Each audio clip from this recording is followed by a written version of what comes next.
हाँ, तो हम यहाँ पे डिस्कस कर रहे थे। तो इसमें क्या है कि अपोजिट एंगल्स का सम 180 होता है। अगर ये थीटा है तो ये 180 माइनस थीटा।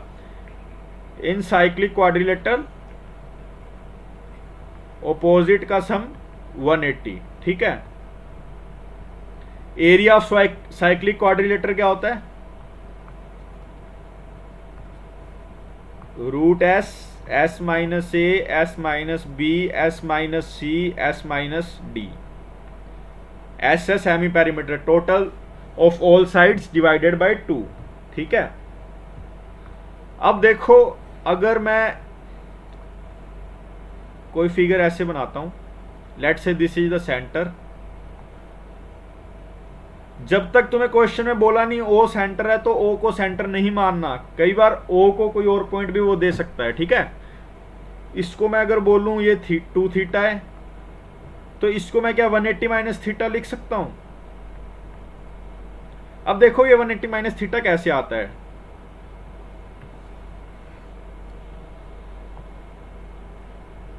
ये 2 थीटा है,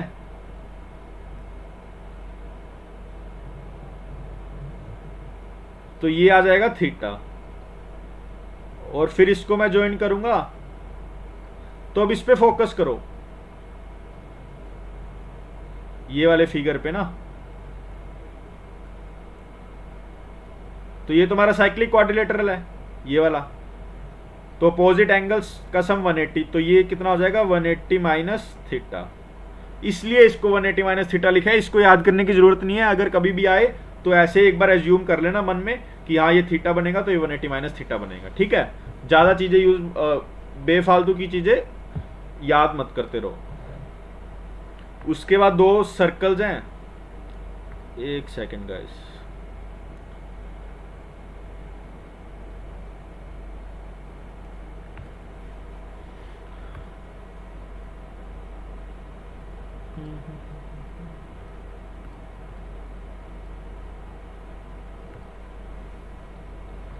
यहाँ पे ना एक फिगर्स ड्रॉ होते थे यार।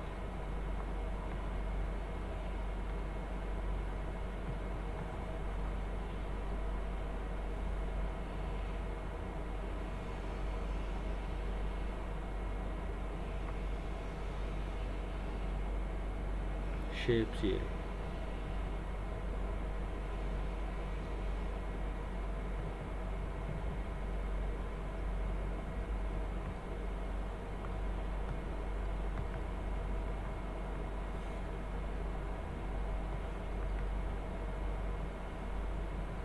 तो ये हमारा सर्कल आ गया, ठीक है।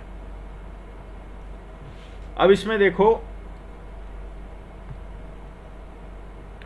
ये सर्कल है और इसमें यहां पे मैं एक और सर्कल ड्रॉ कर लेता हूं। ये दोनों इक्वल सर्कल्स हैं, ठीक है। अब ये ए पे इंटरसेक्ट कर रहा है, ये यहाँ पे बी पे। ये दोनों की रेडियस आर आर है, ठीक है, बिल्कुल सिमिलर सर्कल्स हैं। तो अगर मैं यहां से एक लाइन ऐसे ड्रॉ करूंगा, इस सेंटर को इसके सेंटर से मिला दूंगा, तो ये तो आएगा 90, और this is equal to this, ठीक है। ये याद रखना। And obviously this is equal to this, मतलब ये इतनी लेंथ और इतनी लेंथ, इतनी लेंथ और इतनी लेंथ, ये 90 बनेगा, ठीक है।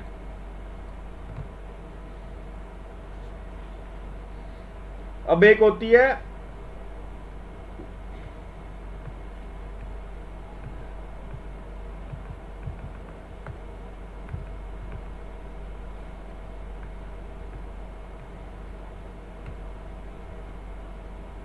ये सर्कल है, इस पे मैंने कोई पॉइंट बाहर से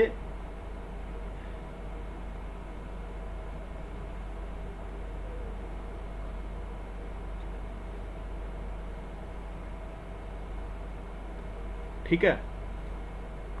let's say this is point A, this is A, this is B, this is C, this is D.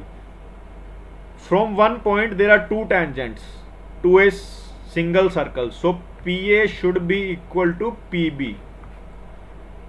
PA square is equal to PC into PD, or we can say PB square is equal to PC into PD.